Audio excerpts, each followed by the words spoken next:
সুপ্রিয় দর্শক মন্ডলী, আসসালামু আলাইকুম। বিসেফ ফাউন্ডেশনের নিয়মিত লাইভ টক শো থেকে আমি আতাউর রহমান মিটন আপনাদেরকে শুভেচ্ছা এবং স্বাগত জানাচ্ছি আমাদের আজকের আলোচনায়। আজকে আমরা কথা বলবো খাদ্য লস এবং খাদ্য অপচয় নিয়ে। আমরা শিরোনামটি যেভাবে ঠিক করেছি আপনারা দেখতে পাচ্ছেন যে খাদ্য অপচয়, করোনাকালে খাদ্য নিরাপত্তায়,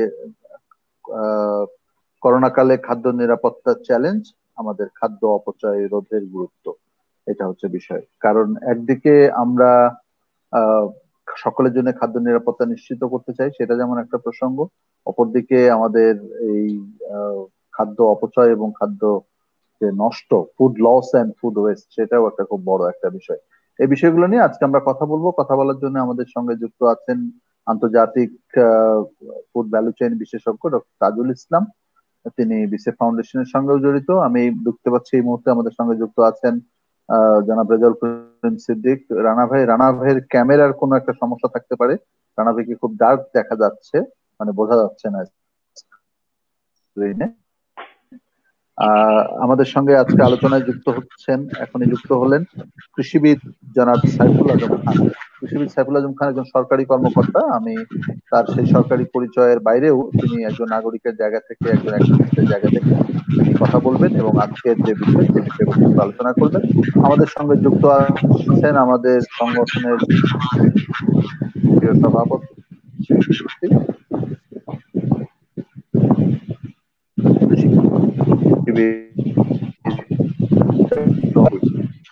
আমি এই ভিডিও গুলো দেখলে আমাদের আলোচনার সূত্রপাত করতে হয়তো একটু সহজ হবে।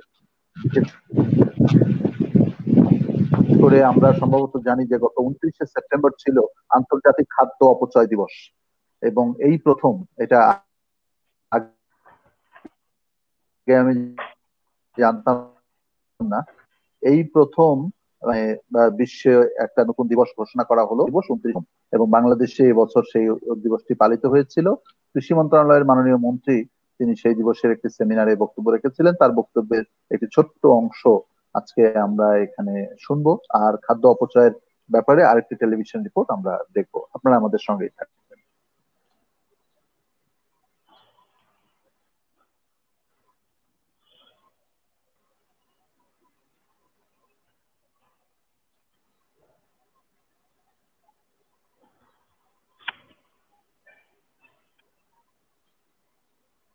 বাংলাদেশে প্রতি বছর উৎপাদিত মোট খাদ্যের 30% অপচয় হয়। এই হিসাব জাতিসংঘের খাদ্য ও কৃষি সংস্থা FAO-র। টাকার অঙ্কে যা প্রায় 30,000 কোটি। আর কেবল যে পরিমাণ ধান অপচয় হয় তা দিয়ে বছরে 70 লাখ মানুষকে 3 বেলা খাওয়ানো সম্ভব। আর এই অপচয়কে বিশেষজ্ঞরা দেখছেন দেশের খাদ্য নিরাপত্তা ও নিরাপদ খাদ্যের অন্যতম বাধা হিসেবে। বিস্তারিত দেখুন ফয়জুল সিদ্দিকীর 3 পর্বের ধারাবাহিকের 2য় পর্বে। আমরা এখন স্বাধীন চাষা, সাধন মোদের জমি চাষা, স্বাধীন মোদের লাঙ্গলে জোয়াল। তপ্ত রোদে সবুজের মাঠে খাটা কৃষকরাই তাই বাংলার প্রাণ। এই কৃষকদের কারণেই বাংলাদেশের জিডিপিতে কৃষির অবদান প্রায় 20%। কৃষকের শ্রমের বিনিময়ে পাওয়া এই শাকসবজি ফলমূল অপচয় হচ্ছে দিনে রাতে, কখনো গাড়ির চাকায় পিষ্ট হয়ে, কখনো বা ক্রেতা বিক্রেতার অবচেতন মনে। 25 কেজি ধরেন 4 কেজি 5 কেজি পচা যায়। রেগুলার গাড়ি আসে তাহলে যেমন পচা পড়ে না। গাটমাট ক্লিয়ার থাকলে মনে করেন যে 5 ঘন্টায় ডিফারেন্স হয়ে যায় ফরিদপুরতে টাকা। বিন্দু বিন্দু আকারের এই অপচয় যে এক সাগর অতল তা দেখিয়ে দিলেন একদল গবেষক। বলছেন দেশে উৎপাদিত খাদ্যের 30% অপচয় হয় নানা কারণে। টাকার অঙ্কে যার পরিমাণ প্রায় 30,000 কোটি। স্টাডিতে দেখা গেছে এটা ফসল ভেদে এটা 10 থেকে 44% পর্যন্ত ওয়েস্টেজ হয়ে থাকে। যে ফার্টিলাইজার ব্যবহার করে দেখি তার প্রায় 100% আবার ইম্পোর্টেড, এবং এই আমদানিকৃত এক্সপেন্সিভ ফার্টিলাইজার যেখানে আমরা সরকার বছরে 6 থেকে 7,000 কোটি টাকা সাবসিডি দেয়, সেই উৎপাদিত ফসলটা যখন নষ্ট হয়ে যায়, এই নষ্টটা আসলে আমরা মনে করি কাম্য নয়। খাদ্য ও কৃষি সংস্থার তত্ত্বাবধানে করা এই গবেষণার বিষয় ছিল ধান, গম, ভুট্টা, শাকসবজি, ফলমূল, মাছ, মাংস ও দুধের অপচয়। তেল ও ডাল জাতীয় শস্যের উৎপাদন বছরে 8.5 লাখ টন, যার অপচয় হয় 20%। সবজি ও ফলমূলের উৎপাদন 110 লাখ টন হলেও এর অর্ধেকই অপচয় হচ্ছে। মাছের উৎপাদন 34 লাখ টন হলেও অপচয় হচ্ছে 12.5%।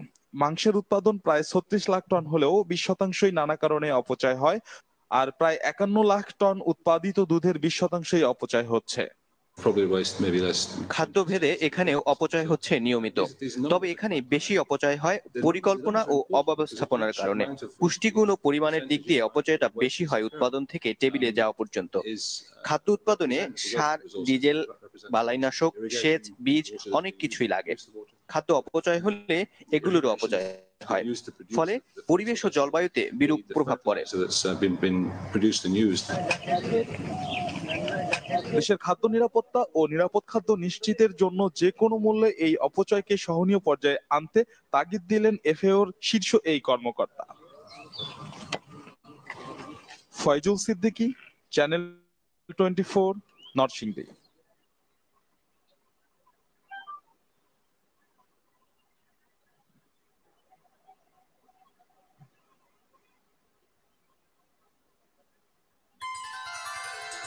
Agriculture does not need to mention or overemphasize. However, overall economic growth, it depends or it emanates from agriculture. Present ruling party plays to the nation that we will attain self-sufficiency in food, particularly in food grain. Also, we place that we will be achieving most of the SDG goal, which mostly goes with social index. We have been saying that we want to graduate our subsistence agriculture, traditional agriculture, to commercial agriculture.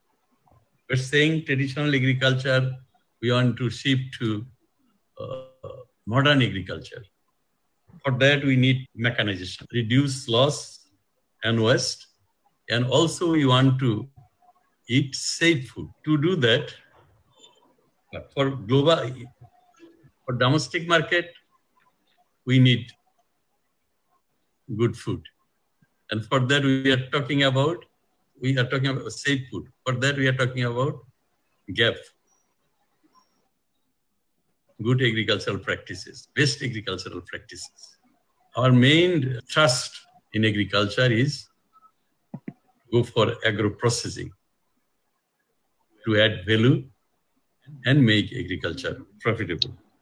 And for that, we have to also emphasize or underscore food loss and waste. That would help a lot to achieve our target, to achieve food security. Food security, that's the main objective, main goal of the present government, to ensure food security for all citizens. Sheikh Mohammed Boktiar, is the production is lost or wasted? Waste index has been dealing with addressing the issues. And we also know that we are signatory of WTO, and we need to comply. Guest, Dr. Mohd Abdul Razzaq.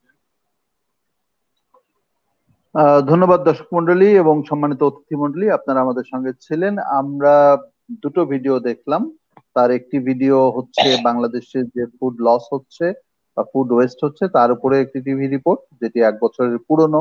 আর মাননীয় মন্ত্রী, কৃষি মন্ত্রীর একটি আন্তর্জাতিক সেমিনারে দেয়া বক্তব্যের কেয়দাংশ আমরা দেখলাম, যেটি খুব সম্প্রতি দিয়েছিলেন, if I am not wrong, আর গত 29শে সেপ্টেম্বর তিনি এই বক্তব্যটি দিয়েছিলেন। এবং যেমনটি আমি শুরুতেই বলছিলাম যে 29শে সেপ্টেম্বর আমাদের এই দিনটিকে ঘোষণা করা হয়েছে আন্তর্জাতিকভাবে খাদ্য অপচয় দিবস রোধ, কি বলবো, খাদ্য অপচয় রোধ দিবস হিসেবে। যাই হোক, আমরা মাননীয় মন্ত্রীর বক্তব্যের কথাটা যদি ধরি তাহলে তিনি বলছেন যে food security, ensuring food security একটা বর্তমান সরকারের একটি রাজনৈতিক অঙ্গীকার এবং তাদের মূল লক্ষ্য। আমরা যারা এই সেক্টরে বিভিন্ন ভাবে কাজ করছি, আমাদেরও চাওয়া ফুড সিকিউরিটি নিশ্চিত করা, অর্থাৎ সকল মানুষ সকল সময়ে সকল পরিস্থিতিতে তার চাহিদা মতো খাদ্য পাবে, কেননা খাদ্যটা পেতেই হবে, এটা মৌলিক মানবাধিকারও বটে। কিন্তু খাদ্য উৎপাদন বাড়লেই কি খাদ্য প্রাপ্তি নিশ্চিত হয়, খাদ্য নিরাপত্তা নিশ্চিত হয়? নিশ্চয়ই নয়। এটা তো অমর্ত্য সেন অনেক আগেই এটা বলেছেন যে আমাদের বাজারে খাবার থাকলেই সবার ঘরে খাবার পৌঁছে না। এবং এই আমরা করোনা কালেও সেটা দেখেছি, এবং এখনো যে আমরা দেখছি যে আমাদের আলুর বাজারে আমাদের আলুর কিন্তু ঘাটতি নাই, কিন্তু দামটা নাগালের বাইরে চলে যাচ্ছে। আবার কোনো কোনো ক্ষেত্রে একটা কৃত্রিম সংকট দেখায়ও আমাদের ফুড ইনঅ্যাক্সেসিবিলিটিটা তৈরি করা হয়। কিন্তু সেগুলো থাকুক, আমরা কথা বলবো আসলে খাদ্য অপচয় নিয়ে, ফুড লস এবং ফুড ওয়েস্ট নিয়ে। আমি প্রথমেই ডক্টর তাজুল ইসলামের কাছে একটু এই কনসেপচুয়াল ডিফারেন্সটা একটু জানার জন্য আমি জানতে চাইবো যে ফুড লস বলতে কি বোঝায়, ফুড ওয়েস্ট বলতে কি বোঝায়। আমরা তো সবসময় খাদ্য অপচয় কথাটাই বলতাম, তো এখন দুটোকে আলাদা করে কেন আমাদের ভাবতে হবে এবং বুঝতে হবে? ডক্টর তাজুল ইসলাম যদি একটু বলেন। Thank you very much. আমি সবাইকে স্বাগত জানাচ্ছি আমাদের এই টকশোতে যারা দেখতেছেন এবং যারা পার্টিসিপেট আছেন। সাইফুল আজম খান সাহেব দেখা যাচ্ছে, আমাদের রেজাউল করিম সাহেব আছেন, আমাদের চেয়ারম্যান আসছেন একটু আগে, তাই উনি আর থাকবেন হয়তো। এনিওয়ে, যেটা হলো গিয়ে খাদ্য অপচয় এবং খাদ্য যে লস, এই দুইটা জিনিস সারা দুনিয়াতে একটা গ্লোবাল প্রবলেম। এটা আইএফএওর হিসাব মতে আমাদের সারা ওয়ার্ল্ডে 4.1 billion ton food grain or food, I'm sorry, not grain only, food produced in the world. তার 1/3 কিন্তু ওয়েস্টেজ হয়। সেই 1/3 এর মধ্যে আমাদের প্রায় 1.3 বিলিয়ন টনস অফ ফুড নষ্ট হয়ে যায়। এই নষ্টটা ডেভেলপ কান্ট্রিতে বেশি, আমাদের দেশে রিলেটিভলি কম। কিন্তু আমাদের যে কম, এই কমটাই সহ্য করার মতো সামর্থ্য আমাদের নাই। কমটা একবারে কম না, কিন্তু এটা অনেকই আছে। তা আমরা যেখানে বাংলাদেশে যে খাবার বা ফুড যেটাকে আমরা বলি, সেই ফুড যে উৎপাদন হয় তার লসটা সাধারণত হয় ভ্যালু চেনের মুভমেন্টের সময়।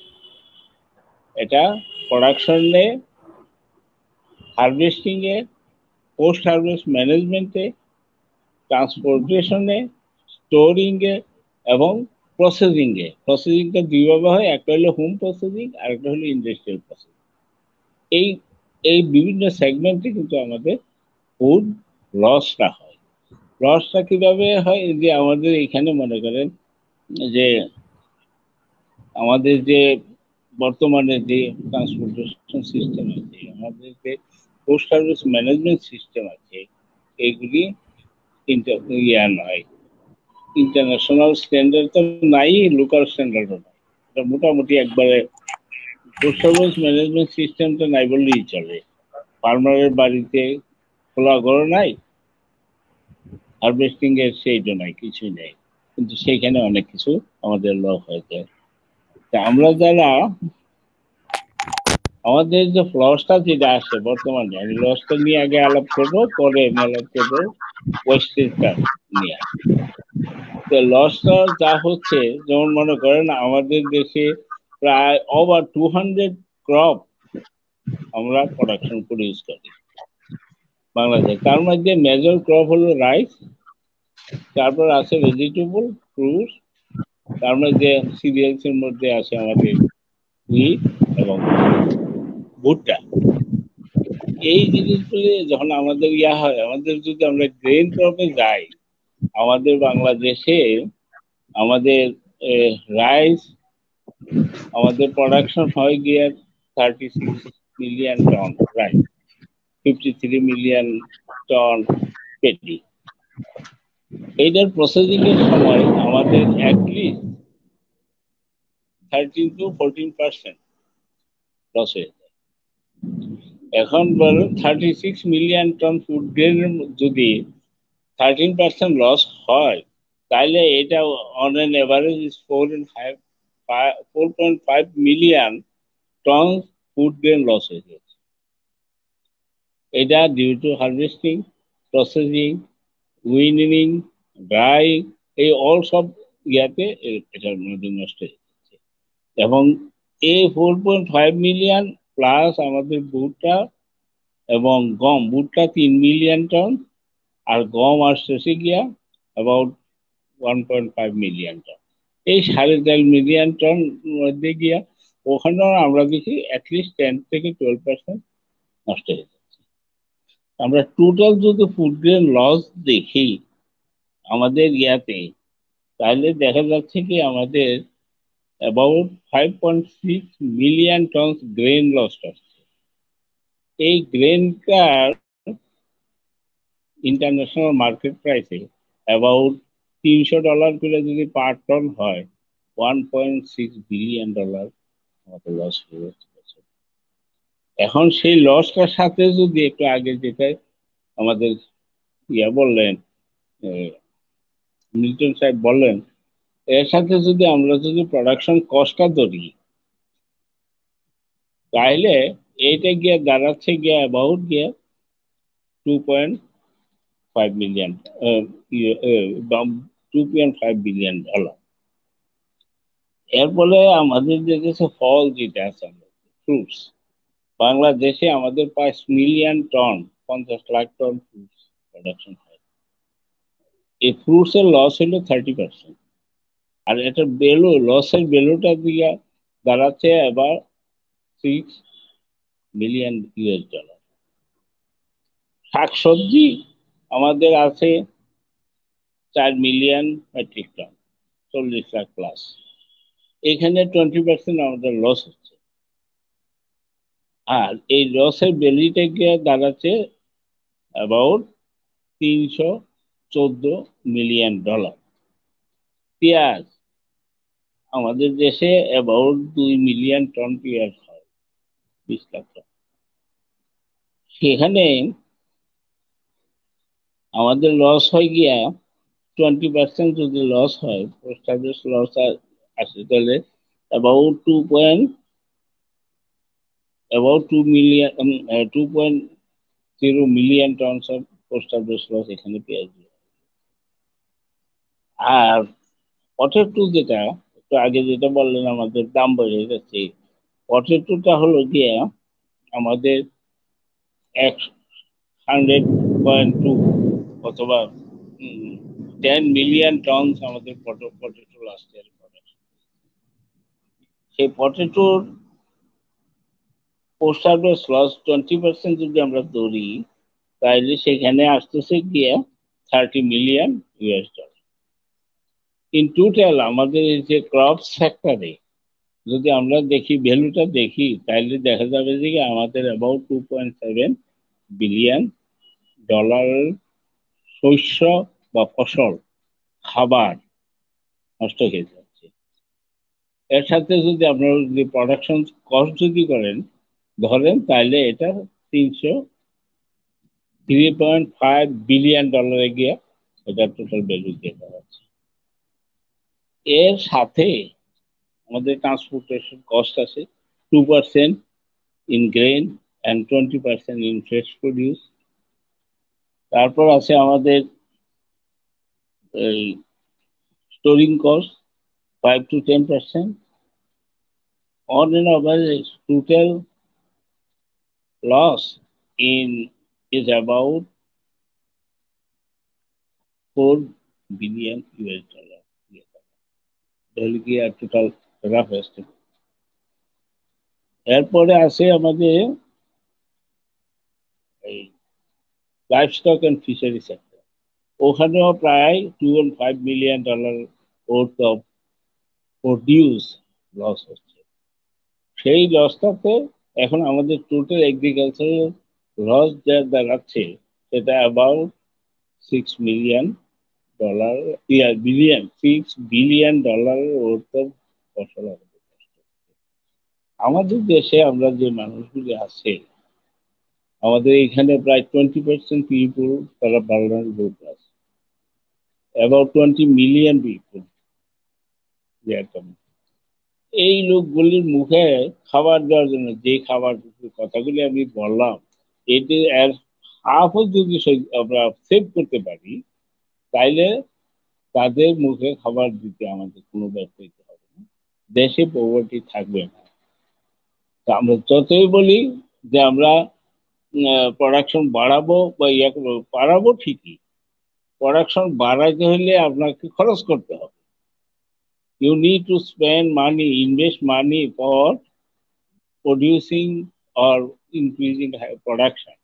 আর যে প্রোডাকশন আমি এই জায়গাটায় আমি আপনাকে একটু পজ নিতে অনুরোধ করব, আমরা অন্য বক্তাদের কাছে যাই। কেননা আপনি যেটা বলেছেন যে আমাদের এই অপচয়টা যদি আমরা মাত্র অর্ধেক কমাতে পারি তাহলে আমাদের দেশে ক্ষুধা থাকবে না। এই ব্যাপারে জনাব কৃষিবিদ সাইফুল আজম খান, আপনার মন্তব্য শুনতে চাই।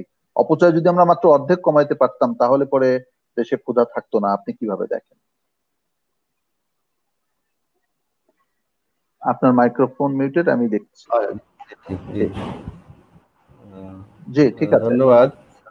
আসসালামু আলাইকুম, সবাই ভালো আছেন ইনশাআল্লাহ? জি ওয়ালাইকুম আসসালাম।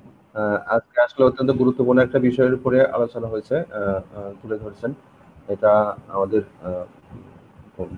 বিষয়বস্তু প্লাস আমাদের সমসাময়িক, এজন্য ধন্যবাদ।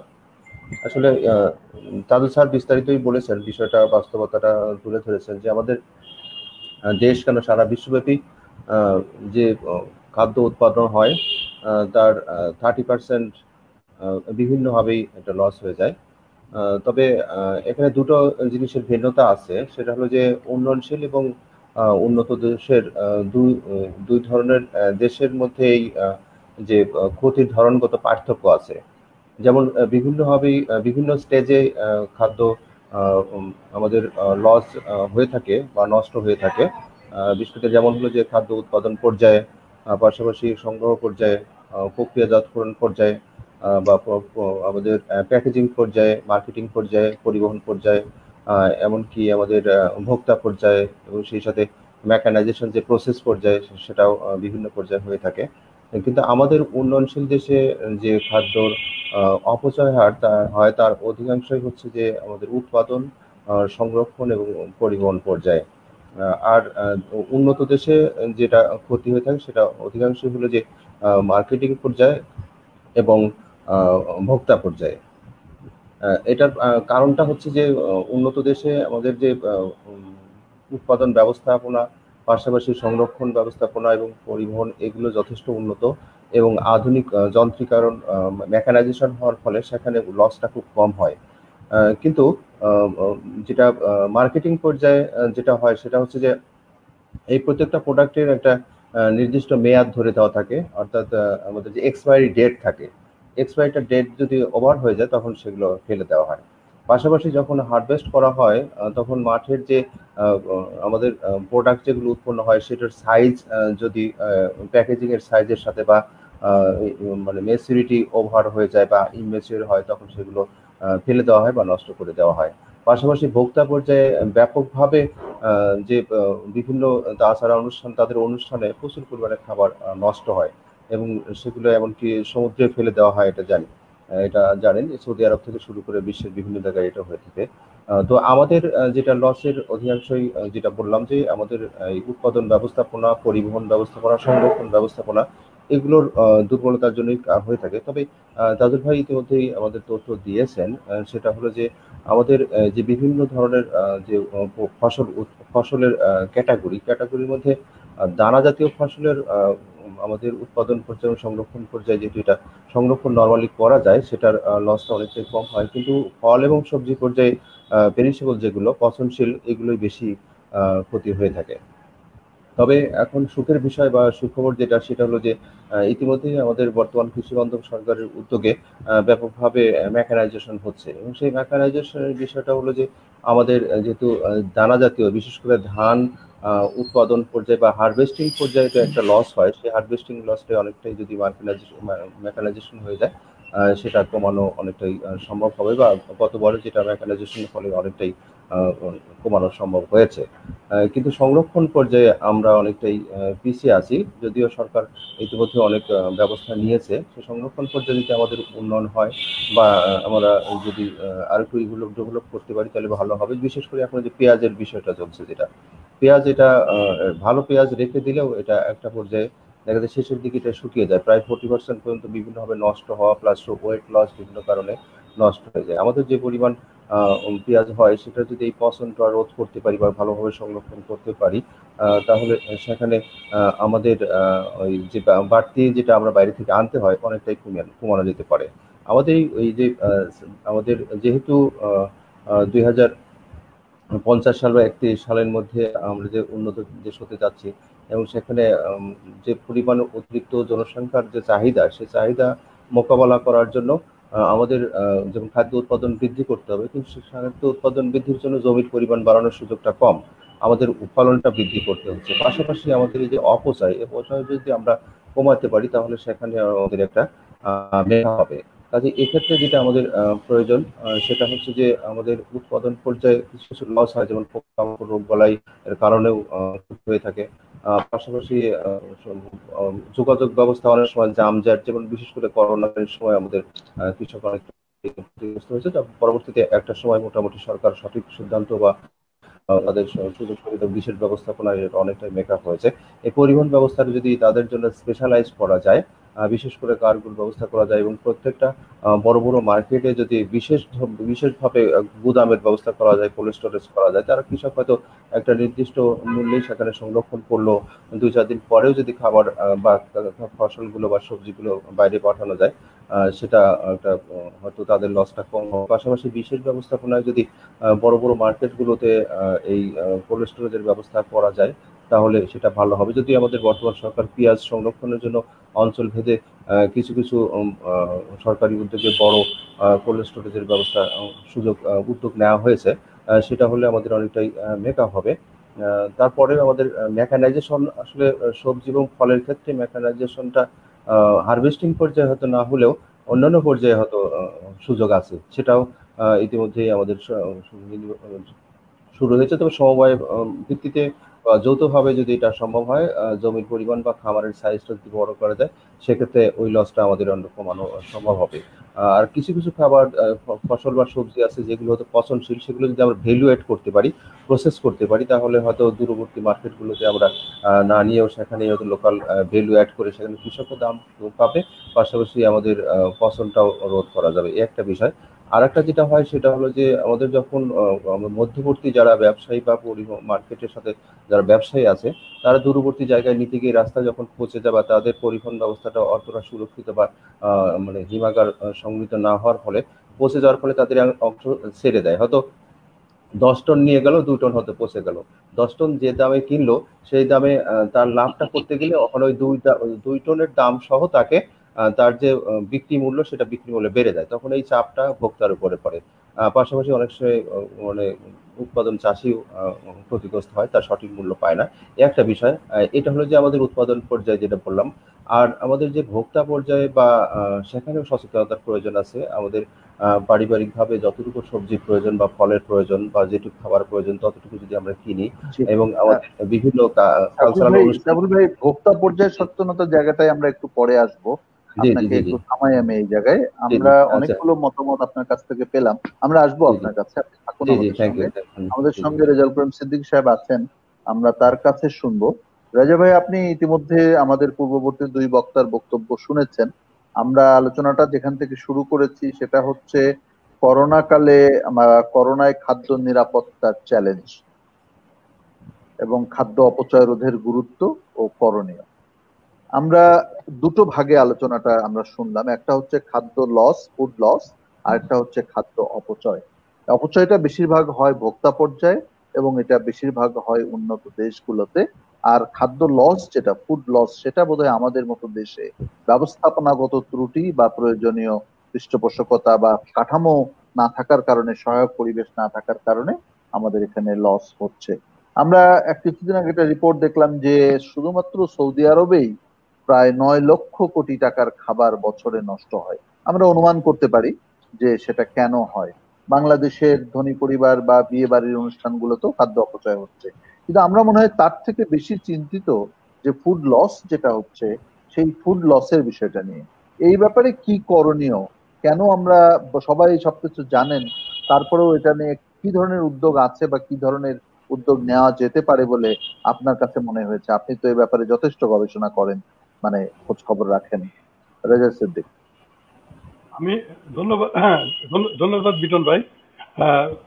এখানে শ্রদ্ধেয় ডক্টর তাজুল ইসলাম আছেন, কৃষিবিদ মোহাম্মদ সাইফুল আজম খান আছেন আলোচক হিসেবে, তাদেরকেও ধন্যবাদ জানাচ্ছি, তারা খুব চমৎকার করেই বলেছেন। আর যারা আমাদের শ্রোতা আছেন, দর্শক আছেন, তাদেরকেও ধন্যবাদ জানাচ্ছি, শুভেচ্ছা জানাচ্ছি। আমি একটু ভিন্নভাবে আলোচনাটা দেখতে চাই। আপনি বলেছেন করোনা কালে খাদ্য নিরাপত্তার চ্যালেঞ্জ, আবার বলছেন খাদ্য অপচয় রোধের গুরুত্ব। খাদ্য নিরাপত্তা এবং খাদ্য অপচয় যেটি রাশেদ বলেছেন, এটা আসলে কি? মানে রাশেদ এর আগের একটি মন্তব্য বলেছেন অপচয়ের সাথে খাদ্য নিরাপত্তা ক্ষুধার সম্পর্কটা কি, এবং সেটা খুব বাস্তবসম্মত হয়ে বলেছেন যে গুদাম ভরা ধান থাকে, গোলা ভরা চাল থাকে, কিন্তু দুর্ভিক্ষ তো কমে না। আপনি প্রথম পর্যায়ে বলেছেন যে ডক্টর অমর্ত্য সেন যেটা বলেছেন যে আমাদের বন্টনের সমস্যা এবং খাদ্য বন্টনের সমস্যার কারণে আসলে দুর্ভিক্ষ হয়। খাদ্য নিরাপত্তার প্রসঙ্গ থেকে যদি আমরা বলি, তাহলে আসলে করোনা কালে খাদ্য নিরাপত্তার প্রসঙ্গটির সাথে অপচয়ের সম্পর্কটি প্রত্যক্ষ নয়, কারণ অপচয় দুর্ভিক্ষ থাকলে হয়, করোনা কাল না হলেও হয়, অন্য সময়ও হয়। অপচয় কিন্তু হয়েই যাচ্ছে বছরের পর বছর ধরে, এবং এই অপচয়ের ক্ষেত্রে কিন্তু প্রধান দৃষ্টিভঙ্গি যেটা, প্রধান প্রবলেম যেটা তাজুল ইসলাম সাহেব বলেছেন যে আমি হারভেস্টের সময় করছি, আমি প্রসেসিং এর সময় হচ্ছে, আমার ট্রান্সপোর্টেশনের সময় হচ্ছে, কিন্তু আসলে সবটাই কি অপচয়? যে 8 লক্ষ 9 লক্ষ টন বা 13 লক্ষ টন চাল বা চালের ভুসি যেটি অপচয় বলে বলছেন, আমাদের কি গবাদি পশু সেটা খায় না? আমাদের গবাদি পশুর খাদ্য বা আমাদের পোলট্রির খাদ্য, মাছের খাদ্য কোত্থেকে আসে? আসলে ধানের কুড়ো, চালের কুড়ো, গমের ভুসি সেখান থেকেই তো আসে। তাহলে প্রসেসিং এর মধ্য দিয়ে যে অপচয়টি আমরা বলছি সেটি শতভাগ কিন্তু অপচয় নয়, কারণ সেটি কিন্তু কোনো কোনো ভাবেই আমাদের পোলট্রি, ডেইরি এবং ফিশারিজের খাদ্য হিসেবে আসছে। এবং এটাও কিন্তু সত্যি কথা যে যখন নাকি আমার জমিতে কোনো ধান পড়ে থাকছে, আমার যখন খাদ্য ডাস্টবিনে থাকছে বা এখানে ওখানে থাকছে, তখন কিন্তু অন্য কোনো প্রাণী সেটা খাচ্ছে, পাখি সেটা খাচ্ছে। তাহলে এটি কিন্তু জীববৈচিত্র্যের দৃষ্টিভঙ্গি থেকে শতভাগ অপচয় কিন্তু বলা যাবে না। অতএব আমি মনে করি যে নিশ্চয়ই এগুলোকে কমানোর একটা অবকাশ আছে, সেটি 30,000 কোটি টাকা বা 50,000 কোটি টাকার মতো মূল্যবান হওয়া উচিত নয়, সেটিকে সহনীয় পর্যায়ে বা নিম্নতম পর্যায়ে নিয়ে আসার অবকাশ আছে। এবং এটাও সত্যি কথা যে এই অপচয়টিকে যদি রোধ করা যায় বা এই লসটিকে যদি রোধ করা যায়, আমরা কিন্তু বছরে 2 বছরে একটি করে পদ্মা সেতু বানাতে পারি, সেই টাকাটা কিন্তু এখানে রয়ে গেছে। যে বিলিয়ন বিলিয়ন ডলারের হিসাব ডক্টর তাজুল ইসলাম দিলেন, সেটি আমাদের উন্নয়নের অবকাঠামোর ক্ষেত্রে এটি কিন্তু অনেক স্কোপ আছে এই টাকাগুলোকে যদি সঠিকভাবে বিনিয়োগ করা যায়। আমাদের কৃষিমন্ত্রী মহোদয় বলেছেন, তিনি তার ভাষণে যে উনি মেকানাইজেশনের কথা বলছেন, মেকানাইজেশনের মধ্য দিয়ে এই অপচয় এবং নিরাপদতা নিশ্চিত করার ক্ষেত্রে অনেক কাজ করা যাবে। কিন্তু আসলে আমার কাছে মনে হয় যে শুধুমাত্র এটি দিয়েও যাবে না, কারণ আপনি এখন পর্যন্ত ধানের ম্যাচুরিটি ইন্ডেক্স কত, আপনি কোন সময় ধান কাটলে ধান খেতে ঝরে যাবে না এবং কোন সময় ধান কাটলে আপনি অধিকাংশ ধানকে নিজের ঘরে তুলতে পারবেন, এই ম্যাচুরিটি ইন্ডেক্সটি আমরা কি সঠিকভাবে অনুসরণ করছি? আমরা করছি না।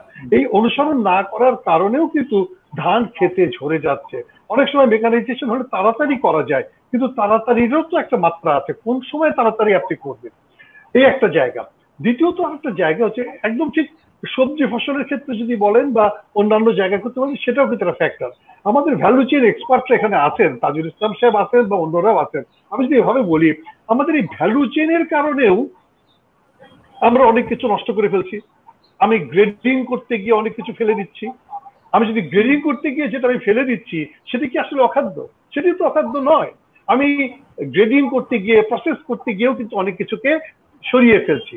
তাহলে দেখা যাচ্ছে যে এই জায়গাটিতেও কিন্তু আমাদের মানে নতুন করে রিথিঙ্ক বা চিন্তা করার প্রয়োজন আছে যে আসলে বাটা শশা মানেই কিন্তু অপুষ্টিকর খাদ্য নয় বা নষ্ট খাদ্য নয়, কিংবা টমেটো একটু ছোট হয়েছে বলেই কিন্তু ওটাকে ফেলে দেওয়া যাবে না, কিংবা পোকা একটু আক্রমণ করেছে বলেই কিন্তু ওটা অখাদ্য হয়ে যায়নি।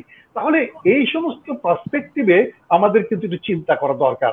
আজকে এ কথা বলছি এ কারণে যে বাংলাদেশে কিন্তু খাদ্যের ক্ষেত্রে স্বয়ংসম্পূর্ণতা অর্জন করেই ফেলেছে।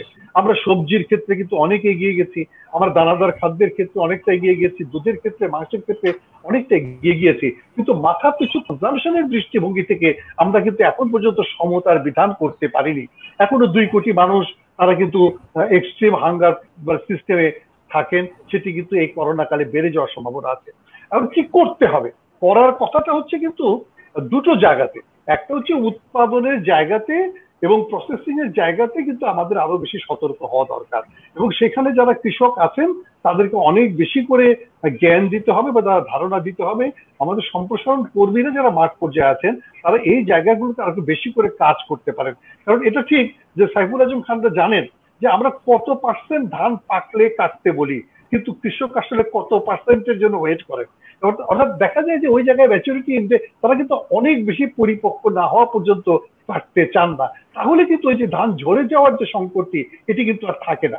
এরকম ভাবেই ম্যাচুরিটি ইন্ডেক্সের জায়গাটিকে আমাদের দেখা দরকার, এবং হারভেস্টের সময় ট্রান্সপোর্টেশন, এবং যেটা তাজুল ইসলাম সাহেব বলেছেন এইটি অবশ্যই আপনি যদি আজকে 5,000 কোটি টাকা ইনভেস্ট করেন যে আমি বাংলাদেশের সমস্ত জেলা থেকে ভেজিটেবল পরিবহনের জন্য 2,000 আমি এরকম কাভার্ড ভ্যান তৈরি করব, এবং সেটার জন্য আমি ইনভেস্ট করব, আমি লোন দেব এবং উদ্যোক্তাদেরকে, সেই কাভার্ড ভ্যানের মধ্য দিয়ে আমার ভেজিটেবল আসবে, তাহলে কিন্তু আপনার এই ফুড ওয়েস্টেজের একটা বড় অংশ কিন্তু আপনি কমিয়ে আনতে পারেন। কারণ আমাদের ট্রান্সপোর্টেশন সিস্টেমটা কিন্তু আসলে কোনো সিস্টেমই না, এটাকে কোনো সিস্টেম বলা যাবে না। এটা আমি তাজুল ইসলাম সাহেবের সাথে একদম পরিপূর্ণ একমত। আপনি 40 মন বেগুন একসাথে তুলছে, একটা এমন একটা ব্যাগের ভিতরে করলা ভরছে যে ব্যাগটির ভিতরে আপনার মতো আমার মতো 20 জন লোক ঢুকিয়ে দেওয়া যাবে, তাহলে তো হলো না। সেই ধরনের সিস্টেমে তো সবজি পরিবহন হতে পারে না। আমাদের হটেক্স ফাউন্ডেশন অনেক কিছু চেষ্টা করছেন, আমাদের সম্প্রসারণ কর্মীরাও চেষ্টা করছেন, কিন্তু কোনোভাবেই কিন্তু আমরা এই জায়গাটিতে কৃষকদেরকে বা ব্যবসায়ীদেরকে খুব একটা বেশি পরিবর্তন করতে পারিনি। তবে আমার কাছে মনে হয় নজর দেওয়া দরকার ম্যাচুরিটি ইন্ডেক্সের জায়গায়, নজর দেওয়া দরকার পরিবহনের জায়গায়, এবং নজর দেওয়া উচিত সংরক্ষণের জায়গায়। এবং যদি আমরা তৃণমূল পর্যায়ে সেই সংরক্ষণ ব্যবস্থাটা গড়ে তুলতে পারি, মার্কেট প্লেসে যদি সেরকম সংরক্ষণ সিস্টেমটা থাকে, আর যদি আমরা পরিবহন সিস্টেমটাকে উন্নত করতে পারি, তাহলে কিন্তু এই অপচয়টা বা নষ্ট হয়ে যাওয়াটা অনেকাংশেই কমানো সম্ভব। তবে একথা আমি বলছি যে করোনা কালে খাদ্য নিরাপত্তার জন্য বাজারে এটি কেবল সরবরাহই বৃদ্ধি করবে, খাদ্য নিরাপত্তাকে নিশ্চিত করবে কিনা এটা বলা যাবে না।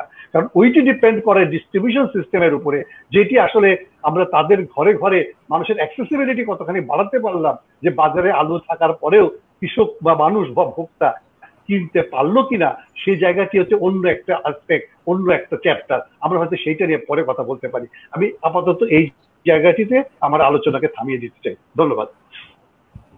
জি, অনেক অনেক ধন্যবাদ রেজা ভাই। আমরা পরের বক্তাদের কাছে আসবো, বিশেষ করে ডক্টর তাজুল ইসলামের কাছে। আমি তার কাছে যাওয়ার আগে একটি মন্তব্য আমাদের ডক্টর সৈয়দ মনোয়ার হোসেন করেছেন। তিনি বলছেন food wastage is a symptom of mental disease. তিনি এটাকে একটা মনোজাগতিক সমস্যা বা একটা মানসিক সমস্যা হিসেবে দেখছে, অপচয় করার মানসিকতাকে।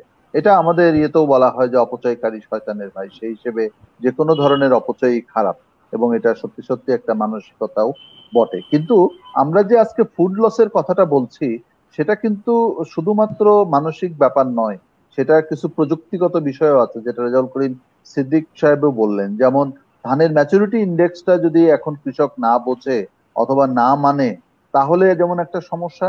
আবার তার যদি সেই ধরনের প্রযুক্তিগত সুবিধা না থাকে যে ধানটাকে প্রপারলি ইয়ে করে ওই ব্যাঙের করে, আগের দিনে সেই ব্যাঙের মধ্যে করে হেঁটে হেঁটে মাঠ থেকে বাড়ি পর্যন্ত আনতে গেলে কিছু ধান তো ঝরে পড়বেই। আবার মাথার উপরে বৃষ্টির যদি রোদ না থাকে, তাহলে সেই ধান সিদ্ধ করা, শুকানো নিয়ে বিড়ম্বনা ইত্যাদি থাকবে। ফলে মেকানাইজেশন সেখানে একটা গুরুত্বপূর্ণ বিষয়, যেটা মন্ত্রী মহোদয় বলেছেন। কিন্তু আমরা আর কি সুপারিশের কথা বলতে চাই এইটা কমানোর জন্য, এই ফুড লস কমানোর জন্য আসলে কি করণীয় ছিল যেটা করা হচ্ছে না? ডক্টর তাজুল ইসলাম যদি আপনার ধারণাটা বলেন। Thank you very much.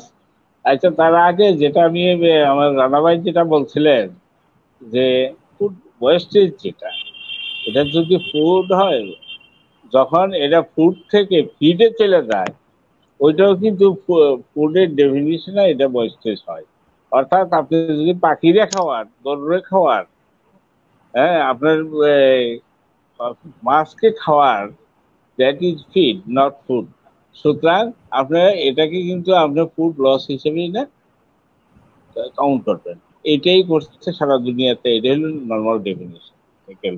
আপনি যেটা বলছেন যে আমাদের যে ফুড লস, এটা আমরা যারা আলাপ করতেছি এখন আমাদের জন্য এটা আমরা সবাই একমত যে আমাদের ফুড লসটা একটা বিরাট একটা ইস্যু, এবং এটা আমার বাংলাদেশের জন্য এটা আরো বড় ইস্যু।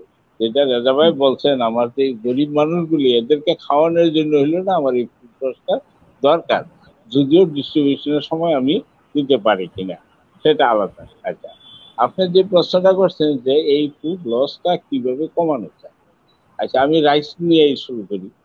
রাইসের মধ্যে আপনি দেখেন যে আমাদের দেশে যে মিলিং সিস্টেমটা, রাইস মিলিং সিস্টেম, এই মিলিংসের মধ্যে আমাদের মধ্যে দেখেন এই প্রায় 24,000-এর মতো আমাদের রাইস মিল, আর এখানে 300 রাইস মিল আছে অটো রাইস মিল।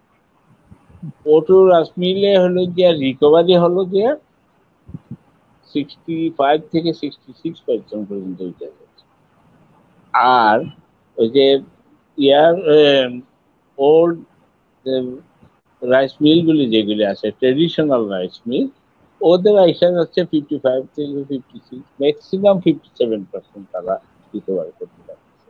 কারণ দাঁড়ের তুষ আছে, কুড়া আছে, দাঁড় ভেঙে যাচ্ছে, চাউলটা ভেঙে যাচ্ছে, ওগুলি দিয়ে কিন্তু আর আমরা ফুডে ব্যবহার করতে পারতেছি না। এটা রাজাভাই বলছেন এটা আমরা ফিডে পাঠাই দিচ্ছি, কিন্তু that is wastage of food, not feed.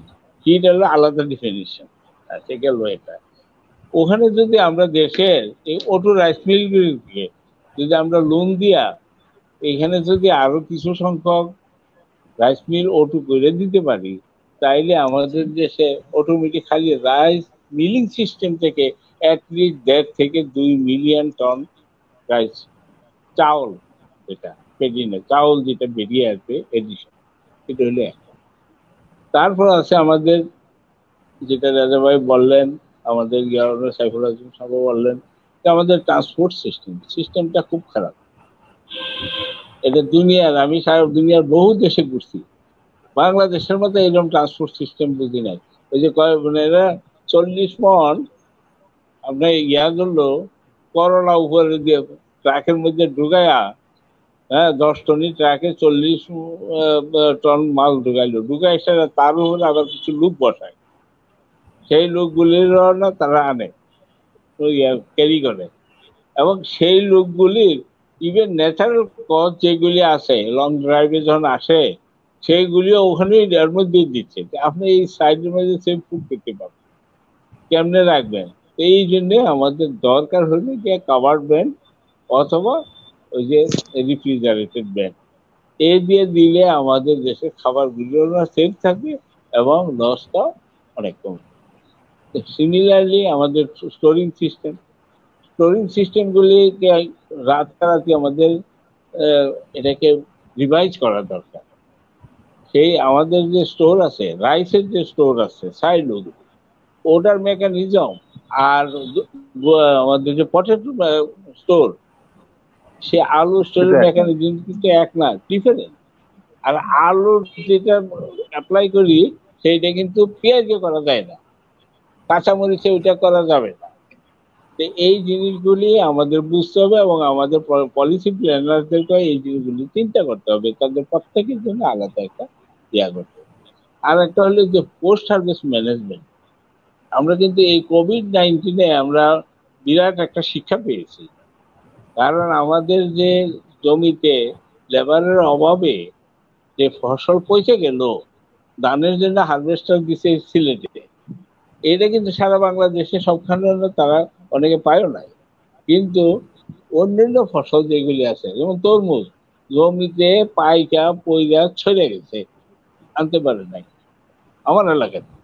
কারণ মানুষ এটা হলো একটা হেভি জিনিস, বাইর করে আইন না মাথায় করে আইন কি করবে, কেউ নিবে না, কিনতে বিনা পয়সা দিলেও মানুষকে পাঠাইলে তারা তুলে নিতে নেয়।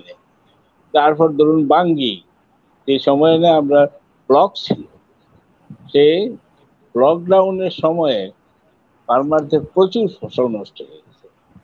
তাদের এটা হলে গিয়ে তাদের লাইভলিহুডের উপরে তাদের আঘাত করেছে।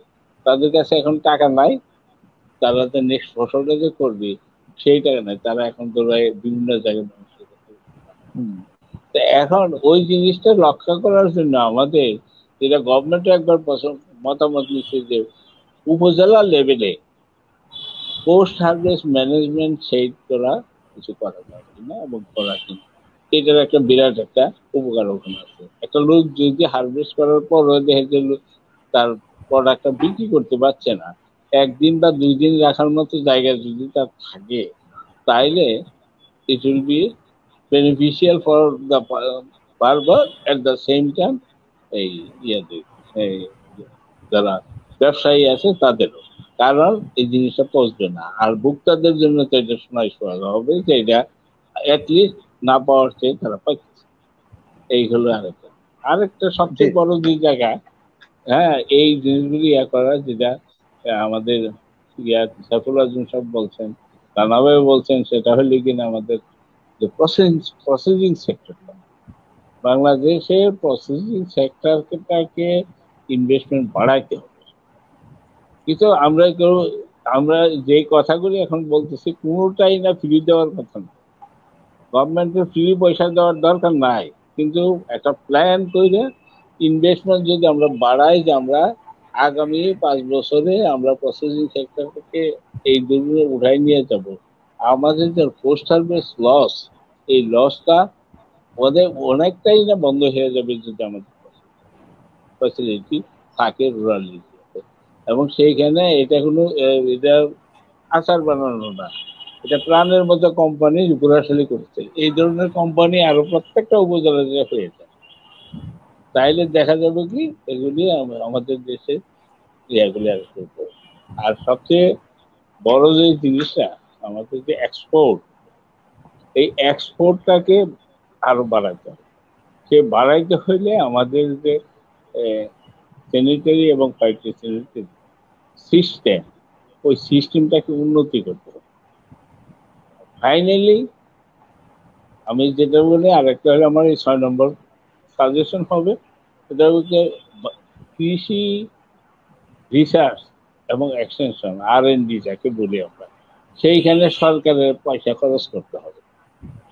সরকার অনেক করে, ধানের ভ্যারাইটি তৈরি করার জন্য মিলিয়নস অফ ডলার ঢেলে দিতেছে, কিন্তু ধানের পোস্ট হারভেস্ট ম্যানেজমেন্টের জন্য থাউজেন্ডস অফ ডলার থাকে।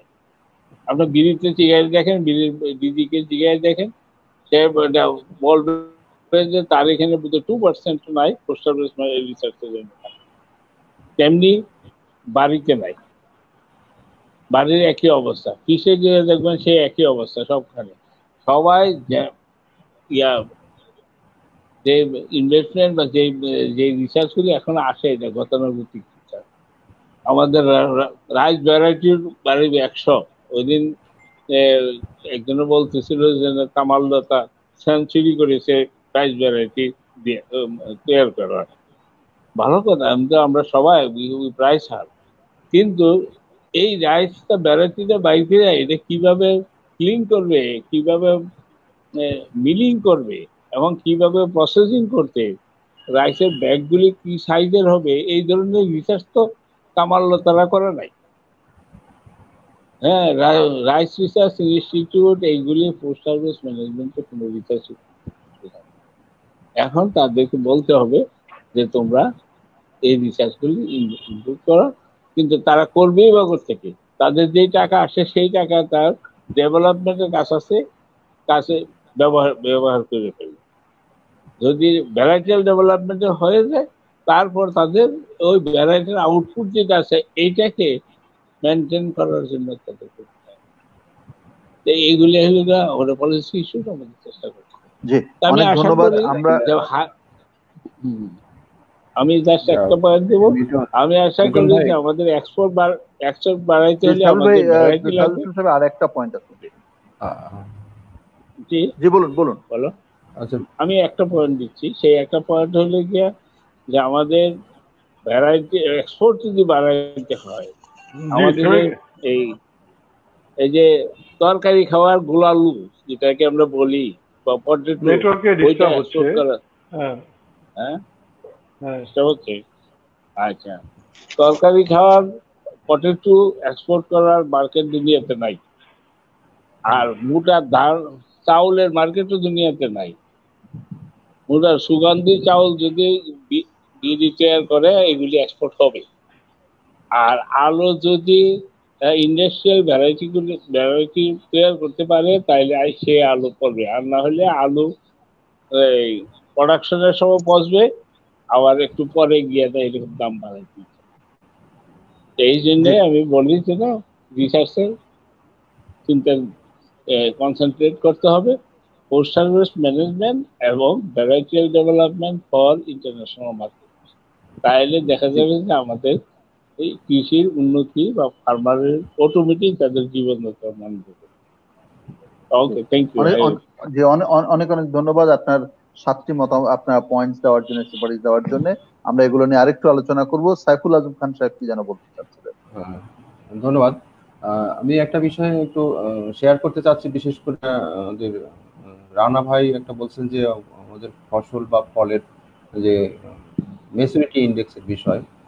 আমাদের এখানে জয়নাল আবেদিন স্যার আছেন, সেখানে কথা বলতেই আমার ভয় লাগে, তারপরেও বলি। সেটা হলো যে জয়নাল আবেদিন স্যারের এলাকা বা আমার এলাকাতে প্রচুর পরিমাণে পেঁয়াজ হয়। সারা দেশের প্রায় মানে 1/5 পেঁয়াজ পাবনা থেকে সরবরাহ করা হয়। এখানে আসলে ম্যাচুরিটি ইন্ডেক্সটি যথেষ্ট নয়। কারণটা হচ্ছে যে অনেক সময় দেখা যায় পেঁয়াজ হারভেস্টের কিছুদিন আগে বা হারভেস্ট করে যদি বৃষ্টি হয়, তখন এই পেঁয়াজ হারভেস্ট করার পরেও সেটা সংরক্ষণ করা যায় না, দীর্ঘদিন এটা সংরক্ষণ করা যায় না। কাজেই এখানে দেখা যাচ্ছে অনেক সময় কৃষক হাই ইল্ডের ভ্যারাইটির পেঁয়াজ করে, কিন্তু তারপরে সেগুলো সংরক্ষণ কোয়ালিটি বা বৃষ্টি বা প্রাকৃতিক দুর্যোগ বিভিন্ন কারণে এখানে লস হয়ে থাকে। এই জন্য এখানে আমাদের ভ্যারাইটাল ইমপ্রুভমেন্ট বা স্টোরিং ক্যাপাসিটি সম্পন্ন দীর্ঘদিন সংরক্ষণ করা যেরকম জাতের উন্নয়নের যেটা প্রয়োজন আছে, পাশাপাশি আমাদের এই যে ন্যাচারাল ক্যালামিটি যেটা একটু এড়িয়ে যাওয়ার জন্য আগে বা পরে বা অন্য মৌসুমে নিয়ে যাওয়া যায় কিনা সে একটা বিষয়, যদিও আমাদের এখন গ্রীষ্মকালীন পেঁয়াজের একটা বিষয় আসছে একটা বিষয়। আর একটা হচ্ছে যে রানা ভাই একটা বলছে যে ম্যাচুরিটি ইন্ডেক্সের বিষয়, যেমন ফার্মার পর্যায়ে কিন্তু আমাদের ফার্মাররা যেহেতু তার উৎপাদিত পণ্যের সঠিক মূল্য পায় না, কাজেই অনেক সময় পায় না, তখন তার একটা টেন্ডেন্সি থাকে যে কোনো ফসলটিকে আগাম চাষ করার জন্য। আসলে প্রত্যেকটা ফসলের যে একটা নির্দিষ্ট সময় আছে, এই সময়ের পরে বা বেশি আগাম করলে তখন এই ফসল প্রাকৃতিক দুর্যোগ বা বিভিন্ন কারণে ক্ষতিগ্রস্ত হয়ে যায়। আবার কখনো কখনো দেখা যায় যে কৃত্রিমভাবে সে আর্লি ম্যাচুরিটি নিয়ে আসতে চায়। হয়তো টমেটো পাকে নাই, কিন্তু সেখানে হরমোন বা এক্সট্রা সেটা, আনারস পাকে নাই কিন্তু আনারসকে নিয়ে আসা হচ্ছে বা আনতেছে আর কি, তখন একটু বাড়তি দাম পাওয়ার জন্য। তখন দেখা যায় ওটা ডিটোরেট করে, কোয়ালিটি ডিটোরেট করে, পাশাপাশি পচন বা বিভিন্ন ধরনের এটা প্রবলেম হয়। এই একটা জিনিস। আবার ফলের ক্ষেত্রে ম্যাচুরিটি ইন্ডেক্সের কিছু বিষয় আছে, যেমন হলো যে কিছু ফল আছে গাছেই পাকে। আমি বড়ই যদি গাছ থেকে পাড়ার পরে পাকাতে চাই, সেটা একদম পাকবে না। আম কিন্তু কাঁচা বা যতটুকু অবস্থায় আম পাড়ার পরে কিন্তু সেটা পাকে। কাজে এটা কোনটা হলো যে আপনার গাছে পাকে আর কোনটা পরে পাকে, কখন আনতে হবে সে একটা বিষয়। আবার কিছু লোকাল টেকনোলজি আছে, যেমন হলো যে আমার শুধুমাত্র যদি একটু হট ওয়াটারে আমটা করা যায়, সে দীর্ঘদিন রাখা যায়। অথবা আমটা যদি ব্যাগিং করতে পারি, তাহলে সেখানে কিন্তু স্টোরিং কোয়ালিটিটা ডেভেলপ হয়। এটা একটা ব্যাপার। আর ওই যে আমি বললাম যে এখন কিছু কিছু বিষয় আছে, যেমন এখন সব ফসলই বা সবজি ইয়ার রাউন্ড হয়ে গেছে। ইয়ার রাউন্ড হওয়ার ফলে কৃষক আর সিজন মেনটেন করতে চাচ্ছে না, কখন কোনটা কোন মৌসুমে করতে হবে। দেখা যাচ্ছে এই অতিরিক্ত আগে বা পরে করার ফলে দেখা যাচ্ছে প্রাকৃতিক দুর্যোগ বিভিন্ন দিকে পড়ে যায়। এই বিষয়গুলো মনে হয় যে আমাদের ভাবার বিষয়। ক্রপিং প্যাটার্ন মেনটেন করে অথবা সিজনাল ভেরিয়েশন মেনটেন করে সঠিক সময় করা, পাশাপাশি স্টোরিং কোয়ালিটি ডেভেলপ করার জন্য কিছু ভ্যারাইটি ডেভেলপমেন্ট করা, এটা যেমন প্রয়োজন আছে। পাশাপাশি আমাদের এই স্টোরিং ফ্যাসিলিটিটাও ডেভেলপ করা দরকার। আমাদের এখন কভার্ড ভ্যান যে নাই, কভার্ড ভ্যান হচ্ছে, তারপরেও আমাদের ট্রেন ফ্যাসিলিটিটা অনেকটাই ডেভেলপ হচ্ছে। সেগুলো যেহেতু বিগত করোনার সময় আমাদের আম পরিবহনের ক্ষেত্রে কিন্তু ভালো কাজ দিয়েছে। ওইভাবে যদি বেসরকারিভাবে সমবায় ভিত্তিতে যে সমস্ত জায়গায় ব্যাপকভাবে বিশেষ বিশেষ ফসল বা সবজি হচ্ছে, সেগুলো যদি আমাদের সমবায় ভিত্তিতে কভার্ড ভ্যানের মাধ্যমে যদি করা যায়, তাহলে এটা আমার একটা ভালো হয়। আর পাশাপাশি প্রসঙ্গত আরেকটা জিনিস বলতে চাচ্ছি, আমাদের ওয়েস্টেজের ক্ষেত্রে আমাদের পারিবারিক আচার অনুষ্ঠানগুলোতে বা হোটেল রেস্তোরাঁতে আমরা নিজেরাই যে খাবার যে পরিমাণে নষ্ট করি, সেটা যদি কিছুটা হলো যে আমরা আমাদের প্রয়োজন অনুযায়ী যদি আমরা সেটা খাই বা অপচয়ের দিকে যদি আরেকটু দৃষ্টিশীল হই, বা অপচয় যদি হয় ও নষ্ট হয় বা যদি বাড়তি হয়, বাড়তি খাবার যদি আমাদের বিভিন্ন চ্যারিটারি অনুষ্ঠান মানে প্রতিষ্ঠানগুলো আছে তাদেরকে দেওয়ার ব্যবস্থা করতে পারি, বা এই সংক্রান্ত যদি আইনও করা যায়, তাহলে সেটা আরো একটু ডেভেলপ হয়। যদি আমাদের প্রডিউসার বা প্রোডাকশন প্লাস মার্কেটিং পর্যায়ে আমাদের ডেভেলপমেন্ট প্রয়োজন আছে, তার পাশাপাশি ওই দিকে আমাদের নৈতিক উন্নয়নের প্রয়োজন আছে। ধন্যবাদ। জি, অনেক ধন্যবাদ সাইফুল ভাই। আমরা আমাদের কৃষি বিজ্ঞানী ডক্টর মোহাম্মদ জয়নুল আবেদিনের বক্তব্য শুনবো। স্যার, আপনার কাছে অনেকগুলো প্রশ্ন রয়েছে একত্রে। প্রথমত আমরা একটু করোনা কালটা যদি আমরা একটু পরিষ্কার করি। আমরা করোনা কাল বললে যেন শুধু এটা না বুঝি যে মার্চ থেকে জুন জুলাই পর্যন্ত যা হয়েছে সেটুকু, তা কিন্তু নয়। কেননা মাননীয় প্রধানমন্ত্রী বলছেন এবং বিশ্বের অন্যান্য দেশের বাস্তবতা অনুযায়ী আমরা জানি সেকেন্ড ওয়েভ আসছে। তার মানে করোনা কাল যখন বলছি তখন সামনের দিনগুলো আমরা বুঝছি, এবং সামনে যদি আবার এরকম সেকেন্ড ওয়েভ আসে, তাতে করে আমাদের আবার যদি লকডাউনে চলে যেতে হয়, আশা করছি যেতে হবে না, তারপরেও যদি যেতে হয়, তাহলে তো খাদ্যের আবার সেই ক্রাইসিস তৈরি হওয়ার সম্ভাবনা রয়েছে। তো সেগুলো মাথায় রেখে খাদ্য অপচয়ের গুরুত্বকে আমরা কিভাবে দেখছি, সেটাই স্যার আজকে আমাদের আলোচনার বিষয়। এবং আমাদের বক্তাদের মধ্যে বিশেষ করে ডক্টর তাজুল ইসলাম, তিনি 7টি সুপারিশ রেখেছেন। তার মধ্যে আছে যে রাইস মিল বাড়ানো যেতে পারে, আমাদের ইমপ্রুভমেন্ট অফ ট্রান্সপোর্ট সিস্টেম, যেটা আমরা হরহামেশাই আলোচনা করছি, পোস্ট হারভেস্ট লস কমানোর জন্য ম্যানেজমেন্ট ইমপ্রুভ করতে হবে, এক্সপোর্ট বাড়ানো যেতে পারে, এবং তিনি বলছেন যে কৃষি গবেষণায় বরাদ্দ বাড়াতে হবে এবং আমাদের ভ্যারাইটি ইমপ্রুভমেন্টের জায়গাটাতে কাজ করতে হবে। এই সবটা মিলিয়ে আপনার কাছে প্রশ্ন, আমাদের একজন দর্শক রাশেদ, সে প্রশ্ন করছে চ্যালেঞ্জটা কোথায়? সবই তো, এগুলো তো কোনো কথাই তো নতুন নয়, আমরা যে দীর্ঘদিন আলোচনা করছি এই কথাগুলো তো আমরা শুনেছি, তাহলে চ্যালেঞ্জ কোথায় হচ্ছে না কেন? আপনি স্যার কিভাবে দেখেন? মনোজগৎ চ্যালেঞ্জ হইল, মনোজগৎ মাইন্ডসেট নাই বাংলাদেশের লোকজনের।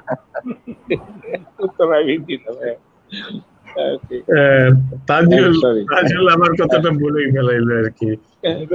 এখন রেজাউল করিম সিদ্দিকীকে আমাদের তরফ থেকে মানে স্পেশাল প্রাইজ দেওয়া দরকার। আমাদের মনোজগতের ভিতরে এই মনোজগতের পরিবর্তনের কথাটা ঢুকাই গেল। Thank you Rezaul Karim Siddiqui. ওই ছেলেটা কোথায় গেল, হারাই গেল কেন? সাইফুল আজম খান আছে। আচ্ছা, যাই হোক, আমি মাঝে মধ্যে আমার ছবি টবি বন্ধ করে রাখছিলাম নানান কারণে, কিন্তু আমি শুনেছি সবসময় আজকের যে আলোচনাটা হয়েছে। আমি আশা করি যে এইটাই আমাদের আজকের অনুষ্ঠানের শেষ বক্তব্য হয়ে যাবে, নাকি না এরপরে আর কোনো কথা আছে? আমি একবারে সবগুলো আমার কথাগুলো বলে দিই। হ্যাঁ, বলেন স্যার, যদি আর কিছু থেকে থাকে। আচ্ছা, তো আজকের মূলত জিনিসটা যে আলোচনা হয়েছে আমাদের জাতির জন্য মানে অবশ্যই একটা চ্যালেঞ্জের বিষয়। তবে শুধু শুধু করোনা কালে নয়, আমরা করোনা কাল নিয়ে যেহেতু এখন বর্তমানে একটু মানে ব্যতিব্যস্ত আছি, এই কারণেই হয়তো আমরা করোনা কালের নিয়ে কথা বলছি। কিন্তু আসলে এই যে খাদ্য অপচয় বিভিন্ন ভাবে, মানে হারভেস্টিং থেকে আরম্ভ করে উৎপাদন, harvesting, post harvest processing, transportation, নানান কিছু দিয়ে আমার মুখে যাওয়ার আগ পর্যন্ত অথবা মুখে যাওয়ার পরেও সবকিছুর জায়গায় যে খাদ্যের মানে ফুড লস এন্ড অপচয় ইত্যাদি যেগুলো হচ্ছে, সেটা কিন্তু চ্যালেঞ্জ সবসময়। ফলে আজকে যে আলোচনাগুলো হয়েছে, এই আলোচনাগুলো শুধু করোনা কালের জন্যই বিষয় নয়, এটা আমাদের একটা জাতীয় কেন, একটা আন্তর্জাতিক একটা সমস্যা হয়ে আছে। আমাদের জাতিগত সমস্যা তো আছে। 10 থেকে 40% বা 42% যদি আমাদের যে লস হয়ে থাকে, চিন্তা করে দেখেন যে আমাদের কোথায় আছে। এবং মানে রেজাল্ট সিদ্দিকী খুব সুন্দর করে বলছেন, আমরা যদি ওগুলো যদি সেভ করতে পারতাম, তাহলে পদ্মা সেতু বানানোর টাকা, আমাদের যে মেট্রো রেল বানানোর টাকা আমাদের নিজেদের এইসব থেকে করতে পারতাম। খাদ্য তো দিতে পারতামই, মানুষের পেটে উদরে খাবার যোগান তো হতোই, মার্কেট বাজারে অ্যাভেলেবিলিটি বাড়তো, ডিস্ট্রিবিউশন হতে পারতো, অ্যাক্সেসিবিলিটি হতে পারতো, সবকিছু হতো। সাথে সাথে আমাদের সেভিংস গুলা আমাদের এই সমস্ত মানে ধার করে না এনে আমরা একটা বিশাল ব্যাপার না, কিন্তু এগুলো সবকিছু। এবং 7টা যে চ্যালেঞ্জের কথা, 7টা যে ইস্যুগুলা আমাদের তাজুল বলেছে বা সাইফুল আজম বলেছে, রেজাউল করিম বলেছে, সবকিছুই আসলে কিন্তু গুরুত্বপূর্ণ। যে কিন্তু আমাদের ওই যে বড় জায়গাটা হলো যে মেন্টালিটি, আমাদের কিন্তু মেন্টাল মনোজগৎটা এটা শুধু ভোক্তার নয়, এটা শুধু উৎপাদকের নয়, এটা আসলে শুধু যারা প্রসেস করবে বা বাজারজাত করবে, ট্রান্সপোর্ট করতেছে তাদের নয়, আমাদের পলিসি মেকারদের, আমাদের রাজনীতিবিদদের, সবার মনোজগতের পরিবর্তন দরকার, যাতে করে প্রত্যেকে দায়িত্বশীল হই, নৈতিকতা বোধ আমাদের মধ্যে থাকে এবং দায়িত্ববোধ হয়। যখনই জাতির জন্য, সমাজের জন্য আমার দায়িত্ববোধটা বাড়বে, তখনই প্রত্যেকেই যে কাজগুলো করব সেটা নিয়ে চিন্তায় ঢুকবে, আমি এই যে কাজটা করব এটা ঠিক করতে পারছি না, আমি এটার চাইতে ভালো কোনো পন্থা আছে কিনা করার, এটা একটা বড় জায়গা। এবং সেই সাথে যে তাজুল ইসলাম বলতে R&D, রিসার্চ এন্ড গবেষণা এবং উন্নয়নের আরো যোগদান করতে হবে, করতে হবে, সবকিছুই কিন্তু ওখান থেকে চলে আসতেছে। আসলে সরকার তাইলে হয়তো ওই জায়গায় অনেক অর্থ দিতেন এবং আমাদের গবেষকরাও এটা নিয়ে আরো গবেষণা জোরদার করতেন। কারণ যদি 40% যদি ভেজিটেবল যদি নষ্ট হয়, 30% হোক 40% হোক, বিশাল ব্যাপার। এইটা কেন আমরা গবেষণার জন্য আরো করতে পারবো না? আমাদের কিছুদিন আগে মনে আছে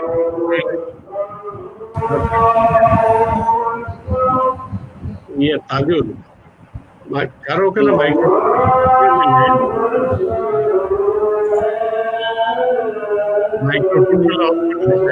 একটু তাহলে আমরা শুনতে পারি।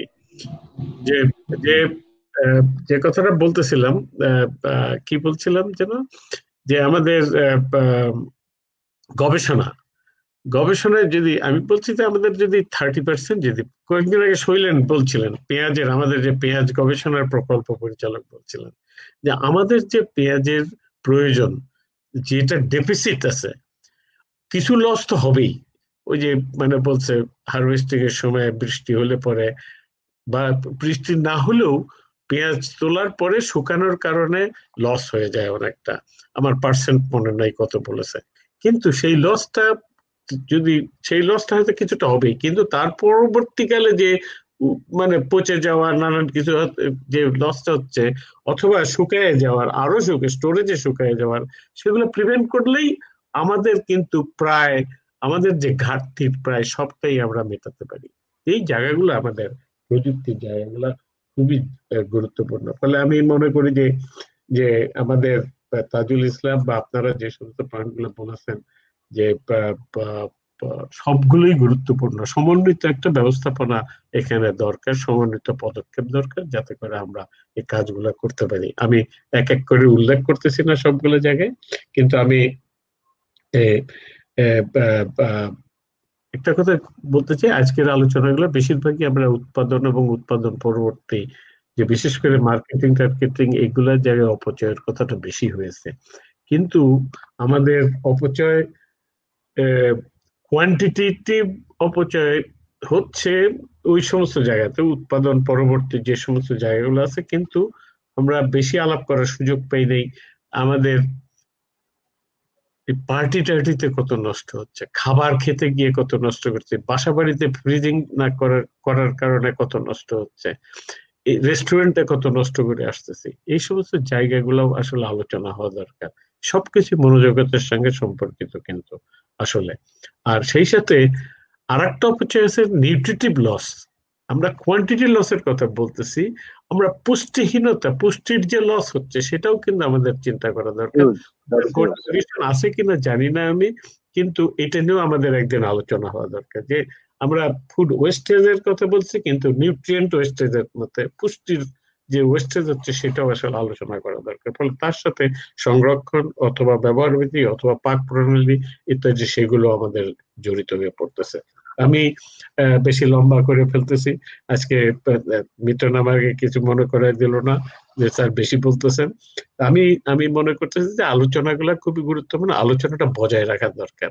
আমরা হারাই যাই, তারপর আজকের আলোচনার যে ইস্যুগুলো আসছে আরো আলোচনা দরকার, সেইগুলো নিয়ে আমরা একটা সার্বিক একটা নিয়ে আমরা সরকারের কাছে এবং জনগণের কাছে সবার কাছে এবং সবার মনোজগতের পরিবর্তনের জন্য কথাটা আমরা বলতে পারি। আমাদের শিক্ষা ব্যবস্থায় এটা আসার দরকার, যে আমরা শিক্ষা ব্যবস্থাতে কথা বলছি যে যাতে করে এই যে আমাদের মানসিক চিন্তার কারণে যেগুলো ঘটছে সেগুলো যাতে পরিবর্তন আসতে পারে।